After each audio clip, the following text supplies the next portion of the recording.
कल्पना कीजिए कि आप अचानक समय की सीमाओं को पार कर 600 साल पीछे चले गए।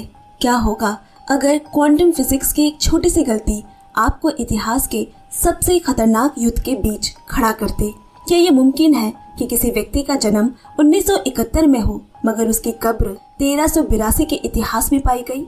आज मूवीज ट्राइब 2003 में रिलीज टाइमलाइन मूवी की पर्दे खोलेंगे और जानेंगे। तो चलिए तैयार हो जाइए। आज समय की सीमाओं को लांघकर मध्यकालीन इतिहास के उस पन्ने पर जा रहे हैं जिसे विज्ञान ने दोबारा लिखा है। इस पूरी पहेली की नींव पड़ती है जब जमीन की खुदाई के दौरान लोगों को एक प्राचीन पत्थर की मूर्ति मिलती है जिसका एक कान कटा हुआ है। वैज्ञानिक जांच में ये मूर्ति करीब 6 सदियों पुरानी निकली, लेकिन असल सनसनी तब फैली जब अतीत के इस अवशेष के साथ एक बेहद ही गुप्त चीज का पता चलता है, जिसके जरिए आज के दौर के आम इंसान भी चुपचाप इतिहास की गलियों में सफर कर रहे हैं। और यही रहस्यमयी खंडित मूर्ति इस पूरी कहानी का सबसे बड़ा और चौंकाने वाला मोड़ बन जाती है। तो कहानी की शुरुआत होती है। एक बदहवास आदमी घने और डरावने जंगलों के बीच अपनी जान बचाने के लिए भाग रहा है। उसके ठीक पीछे घोड़े पर सवार एक क्रूर अंग्रेजी सैनिक नंगी तलवार लिए उसका काल बनकर दौड़ रहा है, जो अपनी तलवार से उसे बुरी तरह लहूलुहान कर देता है। मगर तभी एक चमत्कार हुआ और वो आदमी उस जंगल से अचानक हवा में ओझल होकर सीधे आज के जमाने की सुनसान आधुनिक सड़क पर आ गिरता है। उसी वक्त सामने से आ रही कार के ड्राइवर ने सूझबूझ से ब्रेक लगाकर उसे तुरंत अस्पताल पहुंचाया। डॉक्टर उसे बचाने के लिए पूरी ताकत झोंक देते हैं, लेकिन वो अजनबी दम तोड़ देता है। मौत के बाद जब डॉक्टर उसके शरीर का आंतरिक स्कैन करते हैं तो उनके सामने ऐसी डरावनी और अजीबोगरीब हकीकत आती है जो चिकित्सा विज्ञान के हर नियम को चुनौती देती है। उसके शरीर के अंदरूनी अंग इस तरह कटे और बेतरतीब ढंग से जुड़े हुए थे मानो किसी ने उसे टुकड़ों में बांटकर दोबारा सिल दिया हो, जो सामान्य दुनिया में पूरी तरह नामुमकिन थी। अपनी आखिरी सांसें गिनते हुए उस शख्स ने केवल एक ही शब्द कहा था, कैसल गार्ड। आमतौर पर इंसान मरते वक्त अपने परिवार या किसी बेहद करीबी को याद करते हैं, लेकिन इस अनजान ने आखिरी वक्त में इतिहास के इस सुदूर कोने में दबी इस जगह का नाम क्यों लिया? ये बात डॉक्टरों को गहरे सस्पेंस में डाल देता है। उस लाश के पास ना तो कोई पहचान पत्र था और ना ही कोई फोन, सिवाय उसके गले में लटके एक अजीबोगरीब लॉकेट जिस पर लिखा था ITC। अस्पताल ने शव को सौंपने और उसकी शिनाख्त के लिए ITC नाम की कंपनी से संपर्क किया। पता चला कि मरने वाले का नाम विंस टॉप था, जो कुछ समय पहले गायब हो चुका था। चूँकि विंस का इस दुनिया में कोई परिवार नहीं था, इसीलिए कंपनी ने गॉर्डन नाम के अपने एक वफादार एजेंट को उसका शव और सामान कलेक्ट करने के लिए अस्पताल भेजा। तभी गॉर्डन के पास कंपनी के हेड ऑफिस से एक गुप्त और बेहद सतर्क कर देने वाला फोन आता है, जिसमें दूसरी तरफ से उसे हिदायत दी जा रही है कि विंस की सारी एक्सरे रिपोर्ट्स, मेडिकल स्कैन और उसकी लाश को बेहद सावधानी से बिना किसी को भनक लगे तुरंत कंपनी के पास ले आए। याद रखना, अगर ये बात बाहर फैली तो हमारा कोई अस्तित्व नहीं बचेगा। इससे ये साफ हो जाता है कि ITC कंपनी दुनिया की नजरों से विज्ञान का कोई बहुत बड़ा और भयानक सच छिपा रही थी। दूसरी तरफ पता चलता है कि कैसल गार्ड नाम की जगह सचमुच मौजूद थी। साल 1357 में ब्रिटिश और फ्रांसीसी सेनाओं के बीच छिड़े भीषण युद्ध के दौरान अंग्रेजों ने कैसल गार्ड नाम के इस छोटे से शहर पर कब्जा कर लिया था और वह ला रॉक नाम के एक अजय किले की तरफ बढ़ रहे थे। इस खूनी जंग के बीच अंग्रेजों ने फ्रांसीसी सेना के प्रमुख आर्नॉट की बहन लेडी क्लेयर को मनोबल तोड़ने के लिए सबके सामने क्रूरता से फांसी पर लटका दिया था। आखिर उस पुरानी जंग और इस आधुनिक कंपनी के बीच क्या गहरा संबंध है, यही इस कहानी का रोमांच है। लेडी क्लेयर के उस क्रूर हत्या ने फ्रांसीसी सेना के हौसले तोड़ने के बजाय उनके भीतर प्रतिशोध की एक ऐसी आग सुलगती छोड़ दी जिसने पूरे युद्ध का पासा ही पलट दिया। गुस्से से तमतमाई फ्रांसीसी सेना ने नए जोश के साथ पलटवार किया और आखिरकार अंग्रेजों के दांत खट्टे करते हुए उस ऐतिहासिक युद्ध में एक शानदार जीत दर्ज की। इतिहास की यही गाथा प्रोफेसर एडवर्ड जॉनस्टन वर्तमान समय में अपने स्टूडेंट्स को पढ़ा रहे थे। उनके दल में एंड्रे नाम का एक जुनूनी आर्कियोलॉजिस्ट था, जिसका काम जमीन के नीचे दबे अतीत के अवशेषों को खोजकर उन पर शोध करना। वही प्रोफेसर की एक और काबिल जूनियर स्टूडेंट केट ला रॉक नाम की उसी प्राचीन और ऐतिहासिक महल के वजूद को तलाशने जमीन के नीचे बनी भूल भुलैया जैसी गुफाओं और गुप्त सुरंगों की तलाश में जुटी हुई थी। खुदाई के अभियान के दौरान एंड्रे के हाथ अतीत का एक ऐसा विचित्र और रहस्यमय अवशेष लगा। पुराने जमाने की रीत के मुताबिक राजा महाराजाओं की कब्रों के ऊपर पत्थर को तराश कर उनकी हूबहू आकृति बनाई जाती थी और उसे एक ऐसे ही प्राचीन शिला मिली, एक राजा की कब्र जिसका एक कान कटा हुआ था और वो पत्थर की प्रतिमा में अपनी पत्नी का हाथ थामे हुआ था। इस आर्कियोलॉजिकल सर्वे के साथ मानवीय जज्बातों की एक और कहानी चल रही थी। प्रोफेसर एडवर्ड का बेटा क्रिस जूनियर स्टूडेंट केट से बेपनाह मोहब्बत करता है, मगर कभी कह नहीं पाया। पिता से अनबन के बावजूद वो सिर्फ केट के करीब रहने के लिए इस रिसर्च कैंप में खींचा चला आया। अब अगले दिन एक अद्भुत घटना घटी। उन्हें एक ऐसा प्राचीन गुफा का सुराग मिलता है जो पिछले लगभग 600 सालों से बंद पड़ी थी। आर्कियोलॉजिकल स्टडी के नियमों के अनुसार ऐसी गुफाओं को ज्यादा देर खुला नहीं छोड़ा जा सकता, इसलिए केट और एंड्रे सेफ्टी रोप्स बांधकर तुरंत उस अंधेरी गहराई में उतर जाते हैं। वहाँ उन्हें चमड़े के खोल में लिपटे प्राचीन दस्तावेज और दीवार पर एक बहुत पुराना टूटा फूटा नक्शा मिलता है। तभी अचानक गुफा की छत धंसने लगती है। जान बचाकर भागते समय एंड्रे की नजर जमीन पर पड़े एक आधुनिक चश्मे के कांच पर पड़ी। गुफा से बाहर आकर जब टीम के भौतिक विज्ञानी यानी कि फिजिसिस्ट जॉर्ज ने उसकी जांच की तो वो दंग रह गया। वो चश्मा आज के एडवांस टेक्नोलॉजी से बना था, जबकि वो गुफा तो सदियों से बंद थी। आखिर इस प्राचीन गुफा में आज के जमाने का चश्मा कैसे पहुंचा? ये सबके लिए एक अनसुलझी पहेली बन गई। ये पहेली अभी सुलझी भी नहीं थी कि गुफा से बरामद हुए उन 600 साल पुराने चमड़े के कागज को केमिकल और वैज्ञानिक प्रक्रियाओं से गुजारा गया तो एक और खौफनाक सच सामने आता है। वहाँ प्रोफेसर एडवर्ड के हस्ताक्षरों वाला एक पत्र मिलता है जिस पर 4 अप्रैल 1357 की तारीख दर्ज थी। इस खुलासे ने पूरी टीम के पैरों तले जमीन खिसका दी, क्योंकि प्रोफेसर तो उनके साथ इसी आधुनिक सदी में जी रहे हैं। फिर उन्होंने 13वीं शताब्दी के उस गुजरे हुए दौर में जाकर ये पत्र कैसे लिखा? कार्बन डेटिंग ने भी मुहर लगा दी कि उस पत्र की स्याही 600 साल पुरानी है। 2 दिन पहले यहाँ वर्तमान में जी रहे प्रोफेसर आखिर 13वीं शताब्दी के इतिहास में कैसे पहुंच गए? इतना ही नहीं, गुफा में मिली उस चश्मे की कांच का पावर और प्रोफेसर के चश्मे का पावर बिल्कुल मैच करता है। पूरी टीम हैरान थी कि प्रोफेसर एडवर्ड आखिर समय के चक्र को पीछे घुमाकर साल 1357 के उस इतिहास में कैसे दाखिल हो गए और वो सदियों पुराने अतीत से वर्तमान दुनिया में उन्हें मदद के लिए पुकारता हुआ संदेश कैसे भेज रहे हैं। इस रहस्यमयी भूल भुलैया की तह तक जाने के लिए वो आखिरकार आईटीसी नाम की उस रहस्यमयी और ताकतवर कॉर्पोरेट कंपनी से संपर्क करते हैं जो कैसल गार्ड के इस पूरे खुदाई प्रोजेक्ट को फंड कर रही थी। ये वही कंपनी थी जिससे विंस जुड़ा था, जिसकी फिल्म की शुरुआत में रहस्यमयी स्थिति में मौत हुई थी। हालांकि जब टीम ने कंपनी को प्रोफेसर के 600 साल पुराने पत्र के बारे में बताया तो कंपनी के अधिकारियों ने सच्चाई स्वीकार करने के बजाय मामले को दबाने और टालने लगे। क्रिस गुस्से में चेतावनी देता है, अगर मेरे पिता का सुराग नहीं मिला तो मैं सीधे पुलिस के पास जाऊंगा और तुम सबको जेल भिजवा दूंगा। आखिर तुमने हमसे कैसल गार्ड की उसी खास गुफा में खुदाई क्यों करवाई? वहाँ क्या ऐसा राज छिपा है? बात बिगड़ती देख आईटीसी कंपनी का मालिक डॉनिकर आखिरकार छुप जाता है और अपने प्राइवेट प्लान से सबको न्यूयॉर्क मैक्सिको बुलवाता है। वहाँ जाकर साइंटिस्ट डॉक्टर स्टीवन उन्हें एक ऐसा सच बताते हैं जिससे सबके होश उड़ गए। वो खुलासा करते हैं कि डॉनिकर ने एक वर्म होल ढूंढ निकाला है। फिजिक्स की थ्योरी के मुताबिक वर्म होल ब्रह्मांड का एक ऐसा शॉर्टकट रास्ता होता है जिससे समय की यात्रा यानी टाइम ट्रैवल मुमकिन है। डॉनिकर और स्टीवन ने इसी वर्म होल की मदद से एक हाई टेक टाइम मशीन बनाई थी जो इंसानों को अतीत में भेज सकती थी। ये सुनते ही टीम के फिजिसिस्ट जॉर्ज ने टोका, ये तो नामुमकिन है। वर्म होल की ताकत इतनी खतरनाक होती है कि कोई भी इंसान उसके भीतर जिंदा नहीं बच सकता। इस पर डॉनिकर रहस्यमय ढंग से मुस्कुराया और बोला, तुम बिल्कुल ठीक कह रहे हो।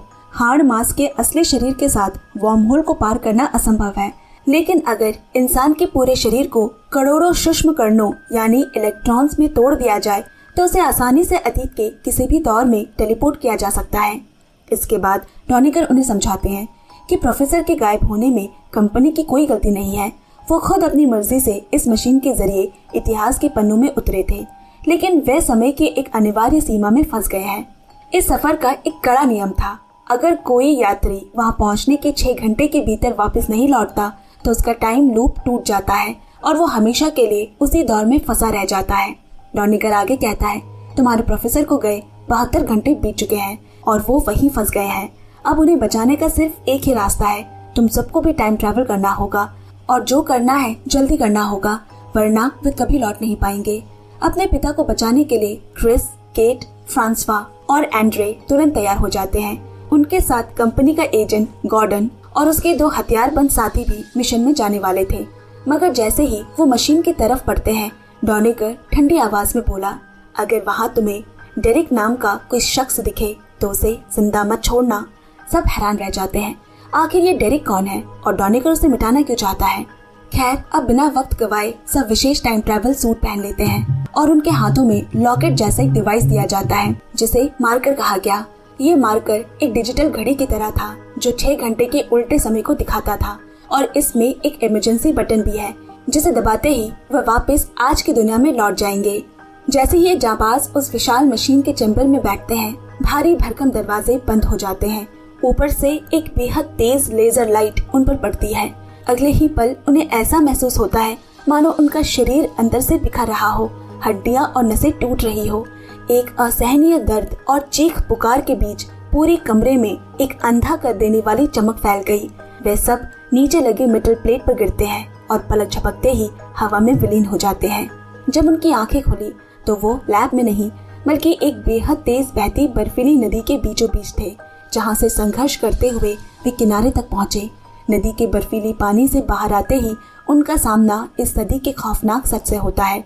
अचानक घने पेड़ों के पीछे से एक आवाज गूंजती है, जल्दी छिप जाओ, सबके सब छिप जाओ।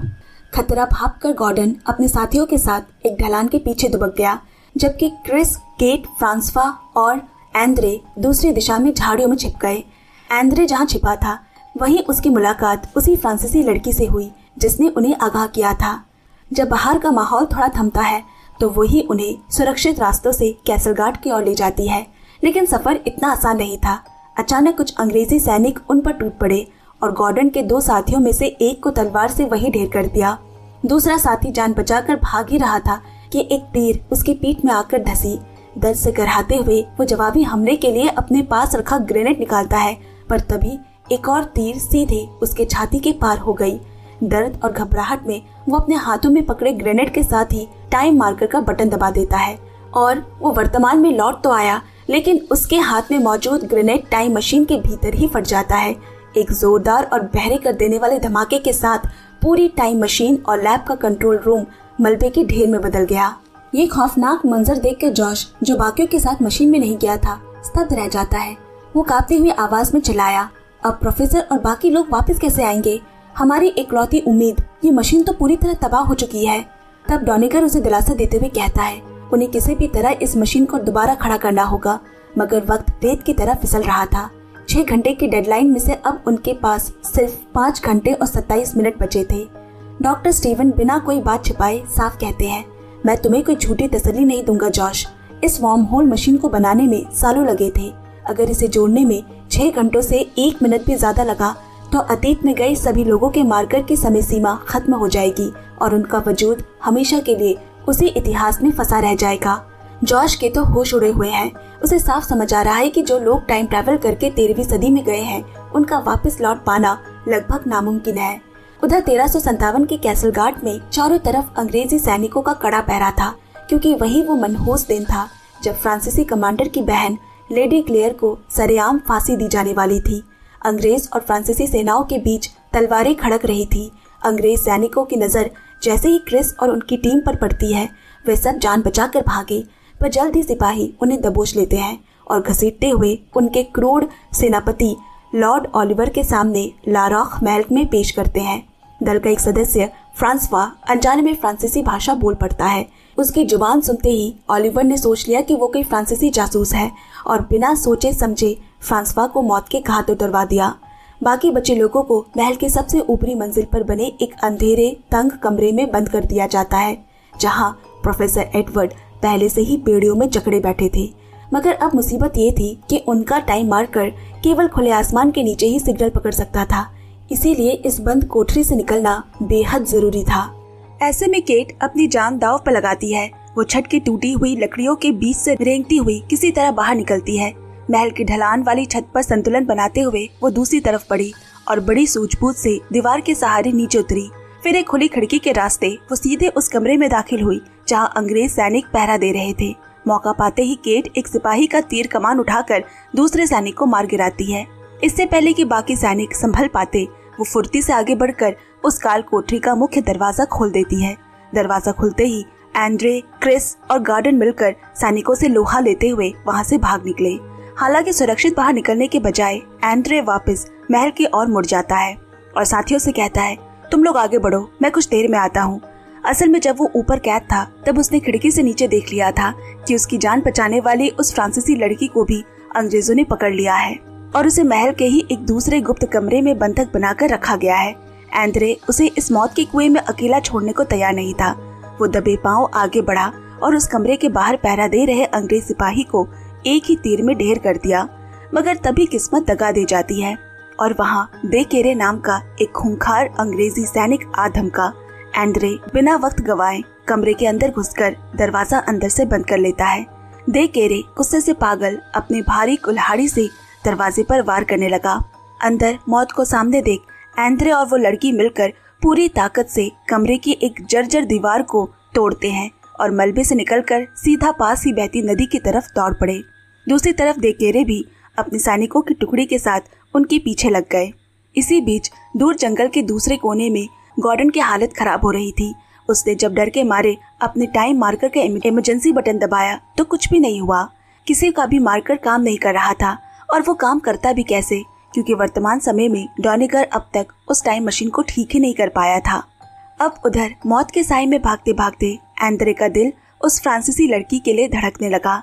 वो धीरे धीरे उसके प्यार की गिरफ्त में आ रहा था।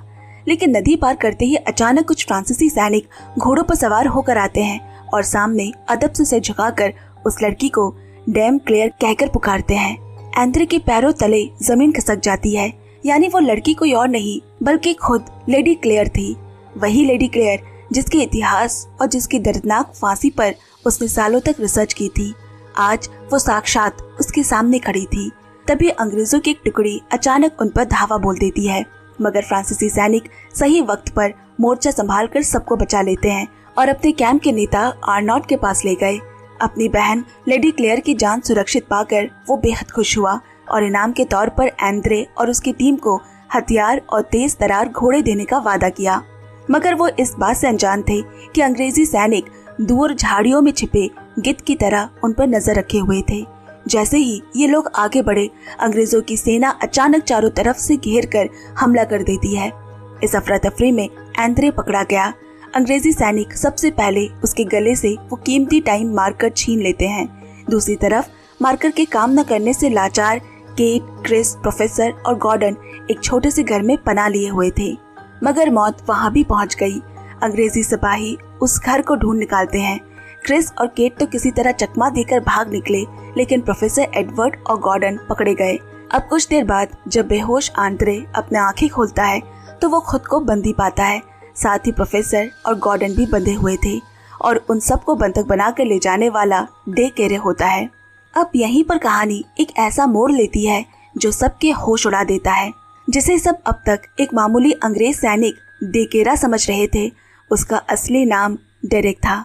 जी हाँ, ये वही डेरेक था जिसे देखते ही गोली मार देने का सख्त हुक्म डॉनिगर ने टाइम ट्रेवल से ठीक पहले गॉर्डन को दिया था। डेरेक नफरत भरी निगाहों से गॉर्डन की तरफ देख गुस्से में चिल्लाता है, तुम लोग कितने मतलबी हो गॉर्डन। तुमने और तुम्हारी कंपनी ने यहाँ मुझे मरने के लिए छोड़ दिया, कभी मेरे बारे में सोचा तक नहीं। और इससे पहले कि गॉर्डन को सफाई दे पाता, डेरेक बिना रहम खाए उसे वही मौत के घाट उतार देता है। इसके बाद डेरेक एंड्रे और प्रोफेसर के सामने उस टाइम मशीन का वो खौफनाक काला सच उगलता है, जिसे सुनकर उनकी रूह कांप गई। वो कहता है, जिस डॉनिगर को तुम भगवान मान रहे हो वो एक नंबर का कसाई है। वो मशीन कोई चमत्कार नहीं बल्कि एक अभिशाप है। जब तुम टाइम ट्रैवल करते हो तो वो मशीन तुम्हारे हाड़ मांस के शरीर को खरबों छोटे छोटे टुकड़ों में तोड़कर इस सदी में फेंक देती है और वापसी में भी सेम यही प्रक्रिया होती है। डेरेक आगे समझाता है कि जब ये टूटे हुए कण दोबारा जुड़ते हैं तो विज्ञान की कमियों की वजह से वो अपनी सही जगह पर नहीं बैठ पाते। नतीजा ये होता है कि इंसान का डीएनए अंदर से सड़ने लगता है और उसके अंग धीरे धीरे काम करना बंद कर देते हैं। जो कोई भी 2 या 3 बार इस मशीन में बैठता है वो अंदर से खोखला होकर तड़प तड़प कर मरने लगता है। ठीक वैसे ही जैसे तुम्हारी आंखों के सामने विंस मरा था। विंस ने कंपनी के लिए कई बार समय की यात्रा की थी और इसी वजह से उसका शरीर अंदर से टुकड़ों में बट चुका था। डेरिक अपनी बेबसी जाहिर करते हुए कहता है, मेरी हालत भी अब आखिरी स्टेज पर है। अगर मैंने एक बार भी वापस आज की दुनिया में जाने की कोशिश की तो मेरा शरीर वार्म होल के दबाव को झेल नहीं पाएगा और मैं रास्ते में ही बिखर जाऊंगा। यहीं से सब स्पष्ट हो गया कि डेरिक भी इसी आधुनिक युग का इंसान था जो इतिहास में फंस गया और उसे डोनेगन ने भेजा था। डेरिक के मुंह से ये भयानक सच सुनकर एंड्रे और प्रोफेसर के पैरों तले जमीन खिसक गई। वो ये सोचकर सन्न रह जाते हैं कि डोनेगन ने अपने फायदे के लिए इतने सारे लोगों की जिंदगी दांव पर लगा दी। अब उनकी समझ में आया कि आखिर डोनेगन ने डेरिक को देखते ही मार डालने को क्यों कहा था, ताकि समय यात्रा का ये काला सच दुनिया के सामने ना आ सके। इस बीच केट को अपनी पुरानी रिसर्च याद आती है कि कैसलगार्ड के एक प्राचीन आश्रम के भीतर से सीधे लारॉक महल तक जाने का एक गुप्त सुरंग बनी हुई है। अपनी इसी थ्योरी के सहारे केट और क्रिस उस वीरान आश्रम में पहुंचते हैं। वहां पहुंचकर उन्हें एहसास हुआ कि वे ठीक उसी जगह खड़े हैं जहां उन्होंने भविष्य में रिसर्च किया था। वहां अब भी प्रोफेसर का चश्मा और चमड़े में लिपटे वो दस्तावेज पड़े हुए थे, यानी कि 600 साल बीतने के बाद भी ये गुफा बिल्कुल वैसे ही रहने वाली थी। तभी केट की नजर सामने दीवार पर बने एक नक्शे पर पड़ती है। केट उस नक्शे को पहचान लेती है जिसे उन्होंने भविष्य में टूटी हुई हालत में देखा था। वो समझ जाती है कि सुरंग का मार्ग इसी के पीछे है, उसे तोड़ना होगा। क्योंकि वो आज इस नक्शे को तोड़ेंगे तभी 600 साल बाद भविष्य में ये उन्हें टूटा हुआ मिलेगा। अब बिना एक पल गवाए वे दीवार पर कुदाल चलाना शुरू कर देते हैं और सचमुच उनके सामने एक गुप्त सुरंग का मुहाना खुल जाता है। वे तुरंत फ्रांसीसी सेना के कमांडर आर्नॉट को संदेश भिजवाते हैं, क्योंकि अगर फ्रांसीसी सैनिक इस रास्ते से सीधे महल में घुस जाए तो अंग्रेजों की मजबूत पकड़ को कमजोर किया जा सकता है। इसी बीच महल के बाहर दोनों सेनाओं के बीच भयंकर और खूनी जंग छिड़ चुकी थी। अंग्रेज सैनिक ऊंचे और सुरक्षित महल के भीतर थे, जहां से वे फ्रांसीसियों की हर चाल को आसानी से देख पा रहे थे। इसीलिए युद्ध का पलड़ा अंग्रेजों की तरफ झुक रहा था। तभी मैदान के बीचों बीच लेडी क्लेयर को फांसी के फंदे की तरफ ले जाया जा रहा होता है। ये देखकर एंड्रे का खून खौल उठा और वो चीखता है, मैं इतिहास के इस काले पन्ने को दोबारा दोहराने नहीं दूंगा। अगर क्लेयर को बचाने के लिए मुझे पूरा इतिहास बदलना पड़े तो मैं वो भी करूंगा। वो जलती हुई मशाल लेकर सीधे अंग्रेजों के हथियार घर की तरफ भागता है, जहां भारी मात्रा में बारूद और विस्फोट जमा थे। एंड्रे वहां पहुंचकर सैनिकों को चेतावनी देते हुए बोला, अगर तुमने लेडी क्लेयर को तुरंत आजाद नहीं किया तो मैं तुम्हारे पूरे हथियार खाने को राख में बदल दूंगा। अंग्रेज सैनिक उसकी इस धमकी को हल्के में लेते हैं और एंड्रे ने सचमुच उस बारूद के ढेर में आग लगा दी। एक ही पल में एक ऐसा भयानक और बहरा कर देने वाला धमाका हुआ जिससे पूरा का पूरा लारॉक महल हिल उठता है। दूसरी तरफ क्रिस और केट सुरंग के रास्ते आगे तो बढ़ जाते हैं, लेकिन आखिरी छोर पर पहुंचकर देखा कि बाहर निकलने का रास्ता पत्थरों से बंद है। तभी पीछे से आर्नॉट भी वहां पहुंच गया। रास्ता बंद देखकर उसे शक हुआ कि क्रिस और केट कहीं अंग्रेजों के जासूस तो नहीं। वो गुस्से में उन्हें खत्म करने ही वाला था कि तभी एंड्रे द्वारा किए गए धमाके से सुरंग के बाहर निकलने का जो बंद रास्ता था वो खुल जाता है। रास्ता खुलते ही आर्नॉट और उसके जाबाज सैनिक आंधी की तरह महल के अंदर घुसकर सही वक्त में लेडी क्लेयर को फांसी के फंदे से सुरक्षित बचा लिया। इसी बीच केट और प्रोफेसर महल के सारे मुख्य दरवाजे खोल देते हैं, जिससे बाहर खड़ी फ्रांसीसी सेना की भारी टुकड़ी भी अंदर आ घुसी और इसी घमासान लड़ाई में क्रिस और आर्नॉट मिलकर क्रूर लॉर्ड ओलिवर को मौत के घाट उतार दिया। जब आंद्रे लेडी क्लेयर की तरफ बढ़ता है तभी अचानक उसके सामने डे केरे यानी डेरिक वहां आ गया। वो आंद्रे को मारने की कोशिश करता है और दोनों के बीच भयंकर लड़ाई शुरू हो गई। लड़ाई के दौरान एक समय पर अपनी कुल्हाड़ी से ऐसा वार करता है कि आंद्रे का एक कान कट जाता है। आंद्रे के दिमाग में एक बिजली सी कौंधती है। उसे याद आया कि भविष्य में खुदाई के दौरान उसे जिस पत्थर की प्राचीन मूर्ति मिली थी उसका भी एक कान कटा हुआ था। वही वीर योद्धा जो सदियों से अपनी पत्नी का हाथ थामे कब्र में सोया हुआ था, वो कोई और नहीं बल्कि खुद आंद्रे मारेक था। इतिहास का वो गुमनाम नायक जिसके अवशेषों पर वो आज तक रिसर्च कर रहा था, वो खुद उसका अपना ही भविष्य था। इस हैरान कर देने वाले एहसास के बीच आंद्रे ने अपनी आखिरी ताकत समेटी और अपनी तलवार डेरिक के पेट के आर पार कर दी। डेरिक वही ढेर हो गया। युद्ध के मैदान के बीच आंद्रे की नजर एक बार फिर क्लेयर से मिलती है। जंग खत्म होने के बाद जब घर लौटने की बारी आई तो क्रिस आंद्रे से कहता है, चलो हमारे साथ अपनी दुनिया में वापस चलो। मगर आंद्रे चेहरे पर एक अनोखा सुकून लिए जवाब देता है, नहीं क्रिस, अब मैं समझ चुका हूँ। मेरे लिए अब उस आधुनिक दुनिया में वापस जाने का कोई मतलब नहीं है। मैं अब वापस नहीं जाना चाहता। मैं यही अपनी क्लेयर के साथ रहूंगा। उधर वर्तमान में डॉक्टर स्टीवन ने कड़ी मशक्कत के बाद मशीन को 81% तक ठीक कर लिया था, परंतु डॉनिगर सच्चाई उजागर होने के डर से इसे दोबारा चालू नहीं करना चाहता। अगर लोगों के शरीर के अंग सही तरीके से दोबारा नहीं जुड़ पाए तो। लेकिन डॉक्टर स्टीवन हर हाल में टाइम ट्रैवल करने वालों को वापस लाना चाहते थे। तभी डॉनिगर गुस्से में उन्हें धक्का देकर जमीन पर गिरा देता है और सिर में चोट लगने से डॉक्टर स्टीवन बेहोश हो जाते हैं। लेकिन तब तक यहाँ जॉश ने हिम्मत दिखाकर समय सीमा समाप्त होने से ठीक 1 मिनट पहले मशीन को ऑन कर दिया, क्योंकि 6 घंटे की समय सीमा खत्म होने में सिर्फ आखिरी 1 मिनट बचा था। जैसे ही डॉनिगर उस मशीन को रोकने के लिए झपटता है, अतीत में मौजूद क्रिस ने अपने मार्कर का बटन दबा दिया। इससे पहले कि डॉनिगर को समझ पाता, मशीन एक तेज गड़गड़ाहट के साथ वही अंधा कर देने वाला प्रकाश चारों तरफ फैल गया और वह सभी सुरक्षित रूप से वर्तमान में लौट आए। लेकिन कहानी का न्याय यही खत्म नहीं होता। टेलीपोर्ट के उस आखिरी सेकंड में अतीत के जो अंग्रेजी सैनिक पीछा कर रहे थे, मशीन के wormhole re entry point के जरिए डॉनिगर सीधे उनके सामने आ धमकते हैं। डॉनिगर के पास बचने के लिए ना तो कोई मार्कर था और ना ही कोई रास्ता। तलवार की धार से वो वहीं मारा गया। मौत के मुंह से वापस लौटे क्रिस और उसके साथी एक दूसरे के गले लगकर इस नई जिंदगी की खुशी मना रहे हैं। वक्त का पहिया आगे बढ़ा। क्रिस, केट और प्रोफेसर एडवर्ड एक साथ मिलकर फिर से अपनी उस पुरानी आर्कियोलॉजिकल के काम में जुट जाते हैं। केट उस एक कान वाले पत्थर की मूर्ति को दोबारा खोज निकालती है, जिसे कभी मारिक ने खुदाई करके निकाला था। उस मूर्ति के नीचे उनके स्मारक पर लिखा होता है, मैं आंद्रे मारिक हूँ। मैंने अपनी पत्नी और अपने 3 बच्चों के साथ बहुत खुशहाल जीवन बिताया। मेरे जो दोस्त अपने घर वापस लौट सके, उन्हें मेरी शुभकामनाएं।